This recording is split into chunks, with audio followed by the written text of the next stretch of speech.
Bonsoir à tous et bienvenue dans votre JTM en direct sur KTV.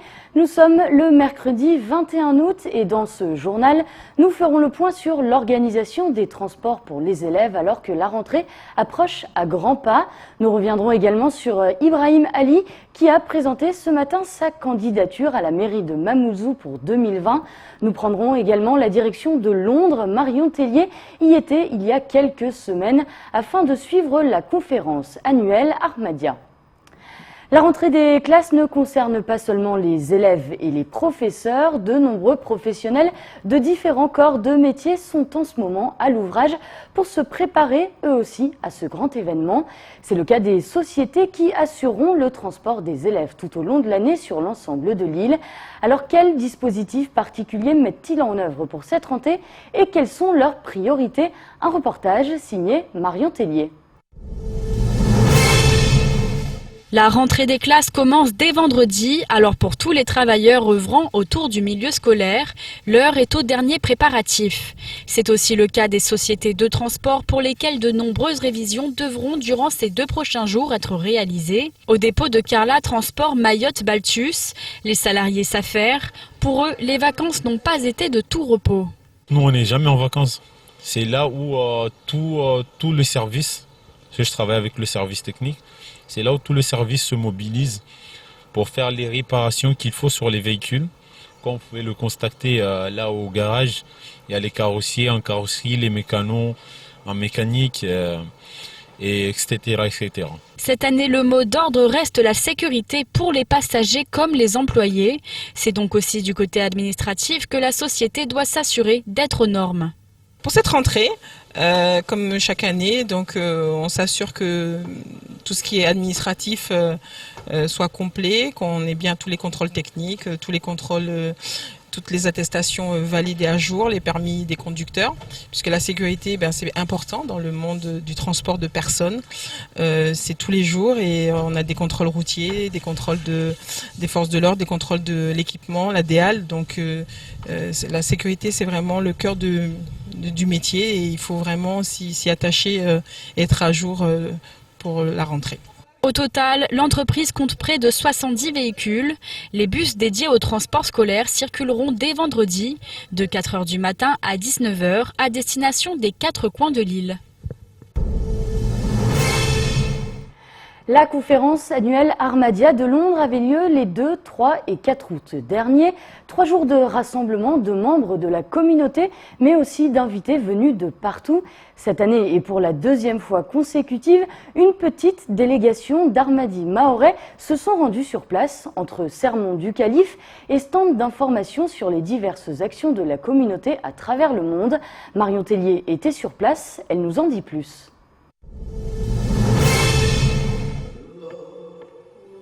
Amour pour tous, haine pour personne, un slogan aujourd'hui bien ancré dans la culture et l'état d'esprit Ahmadiyya, mis à l'honneur lors du rassemblement des 2, 3 et 4 août dernier à l'occasion de la conférence Ahmadi annuelle de Londres.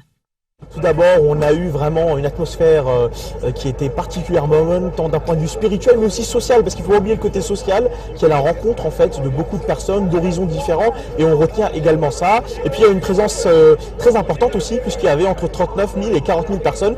Au programme, discours de Mirza Masroor Ahmad, chef spirituel de la communauté, prières, mais aussi découverte de divers stands et expositions. La petite délégation mahoraise invitée à cet événement découvre ainsi le travail de Asvan Beid, artiste calligraphe et collectionneur d'art islamique. Art doesn't have any language or any connection with religion. You can unite people actually on that. And that is my purpose to doing and displaying my art. Sous le chapiteau voisin, les visiteurs peuvent découvrir les différentes organisations humanitaires de la communauté, à l'instar de l'association Humanity First et ses actions d'aide internationale. Parmi les projets majeurs de ces travailleurs bénévoles, la construction d'un hôpital en Côte d'Ivoire. There are pockets of poverty like Abobo, just on the outskirts of Abidjan, where many women, hundreds of women, every month struggle to be able to access ultrasound and tests and guidance.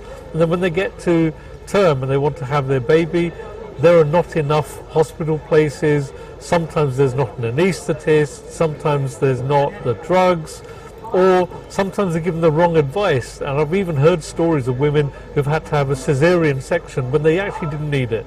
So we're looking to provide high quality care but at low cost. And for those people who really can't afford it, we will fully subsidize it. Le dernier jour de ce grand événement est quant à lui consacré à un moment fort dans la vie de chaque Ahmadi, le serment d'allégeance. Une cérémonie à l'occasion de laquelle les membres de la communauté s'asseyent les uns derrière les autres. Chacun pose alors sa main droite sur l'épaule de la personne assise devant eux. Les voilà ainsi liés les uns aux autres, formant une chaîne qui s'étend jusqu'au calife. It was a very powerful moment to be in there, to walk in the place and see people coming together as a one unit. La dernière prière au soir du 4 août marque la fin de l'événement. Le site commence alors à se désemplir. Des milliers de personnes quittent les tentes qu'ils avaient occupées au cours de ces 3 derniers jours. D'autres invités resteront quelques jours supplémentaires pour rencontrer et s'entretenir avec le calife. En mai dernier a été créée l'association OTAM, l'association des usagers des transports aériens de Mayotte, créée par le député Mansour Kamardine. Hier et aujourd'hui, l'association tenait des permanences d'aide aux personnes victimes de retard. Objectif, les aider à monter leur dossier d'indemnisation, une aide précieuse pour les personnes perdues par les démarches administratives compliquées et qui peuvent souvent décourager. Mais cette association a d'autres buts comme l'amélioration de la condition des Mahorais sur la desserte aérienne. Paul-Arthur Avit est parti à leur rencontre. Reportage.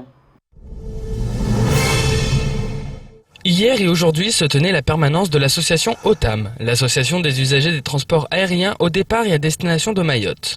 2 jours durant lesquels l'association a aidé les Mahorais victimes de retard de la part d'Air Austral à monter leur dossier d'indemnisation.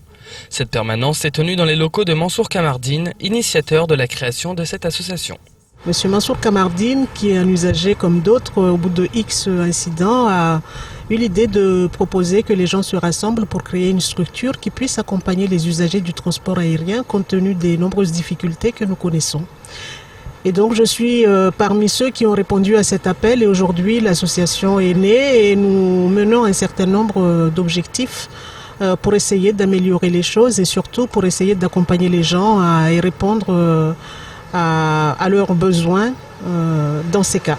Leur objectif principal, aider les personnes victimes de retard à monter leur dossier d'indemnisation. Le premier objectif de notre association, qui est donc d'accompagner tous les usagers à constituer les dossiers permettant de faire valoir leurs droits en tant que passagers, comme le prévoit le règlement européen, qu'ils subissent des annulations de vol ou des retards, ils ont droit à une certaine part d'indemnisation. Et donc nous accompagnons les personnes qui ne sont pas en capacité de constituer ces dossiers, qui constituent ces démarches pour des raisons ou d'autres. Donc nous les accompagnons pour constituer ces dossiers. Une aide pour les personnes qui ne savent pas forcément comment monter ces dossiers. Je ne sais pas exactement quoi faire ou quoi mettre. Du coup, c'est pour cela que je suis venue à l'association. L'association a aussi d'autres objectifs comme participer à l'amélioration de la qualité du transport aérien, de représenter les usagers lors de manifestations et réunions ou encore aider à améliorer les infrastructures aéroportuaires. Vous pourrez vous informer des prochaines permanences sur la page Facebook de l'OTAM. Ibrahim Ali, adjoint au maire de Mamoudzou, a décidé de se porter candidat à la mairie pour les prochaines élections municipales de 2020. Celui-ci a organisé ce matin une conférence de presse à l'hôtel Caribou pour annoncer la nouvelle et expliquer les projets qu'il aimerait porter dans le cas où il serait élu. Paul-Arthur Avit était sur place. Reportage. Ce matin, Ibrahim Ali, actuel adjoint au maire en charge des travaux à la mairie de Mamoudzou, a organisé une conférence de presse pour annoncer sa candidature aux élections municipales au poste de maire de Mamoudzou. Animé par l'envie de faire évoluer sa ville, il se présente avec plusieurs projets dans ses bagages qu'il nous présente. Premier projet qu'il met sur le tapis, la lutte contre la précarité dans l'agglomération de Mamoudzou. Nous avons un projet de lutte contre la pauvreté et l'exclusion sociale dans la commune. C'est-à-dire que nous sommes sur un territoire auquel le taux de chômage des jeunes est à 53% et celui des femmes est à 43%. Donc pour mener bien une équipe et une ville de Mamoudzou auquel les gens sont épanouis, il faudrait qu'on puisse d'abord travailler sur l'humain, c'est-à-dire proposer des formations et de l'emploi à ces personnes-là. Un travail sur le manque de formation existante sur l'île aux parfums. Deuxièmement, il nous parle de sa motivation pour régler les problèmes de logement, de transport et d'accès pour les jeunes aux infrastructures sportives sur l'agglomération.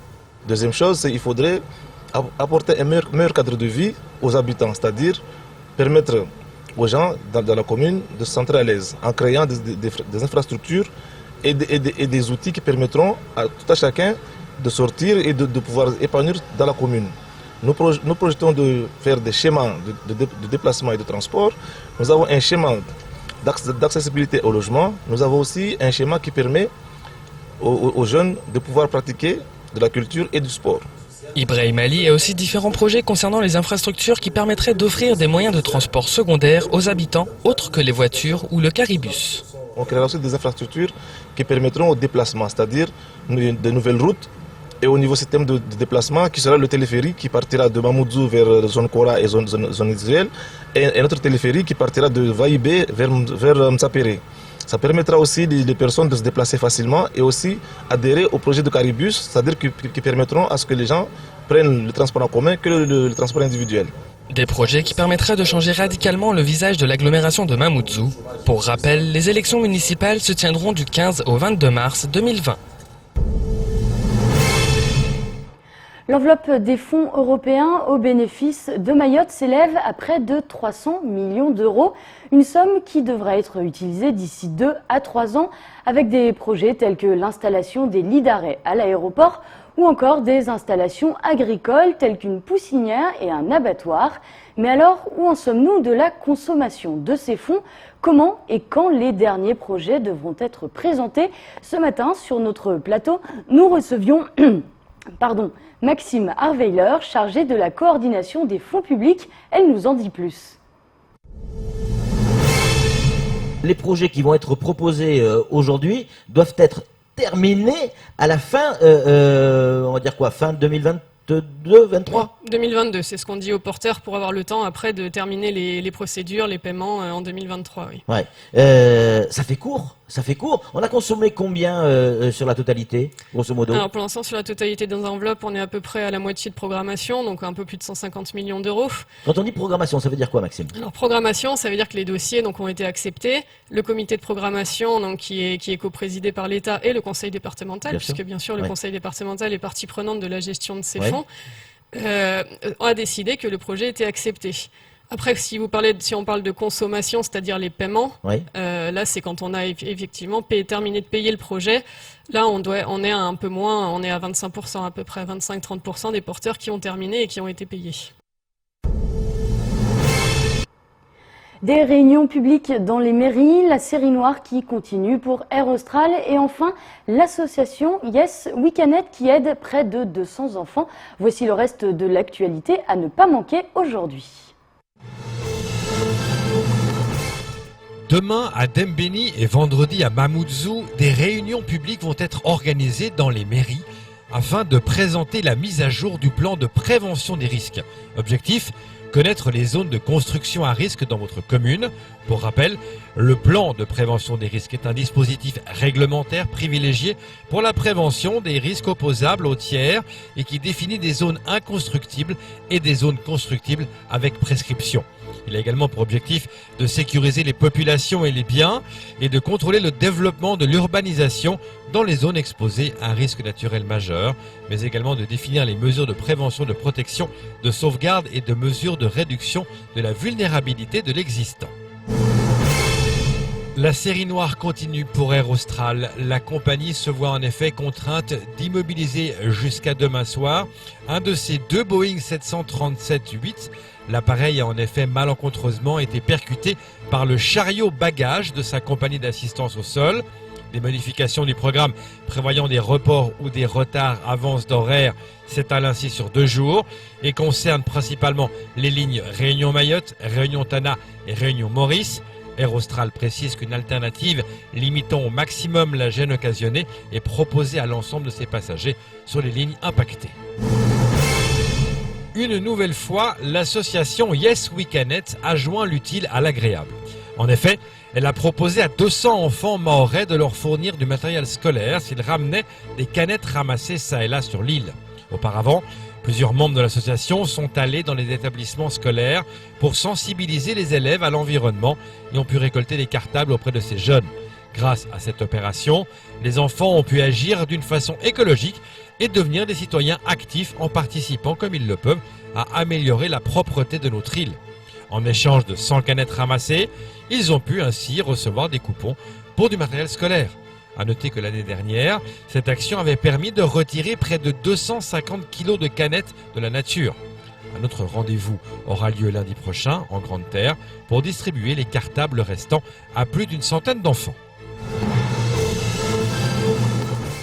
Retour en plateau où nous recevons Anne-Constance Onguiena. Bonsoir Anne-Constance. Bonsoir Marguerite. Alors on a vu ce matin que Ibrahim Ali, l'adjoint au maire de Mamoudzou, avait lancé sa candidature pour les municipales de 2020.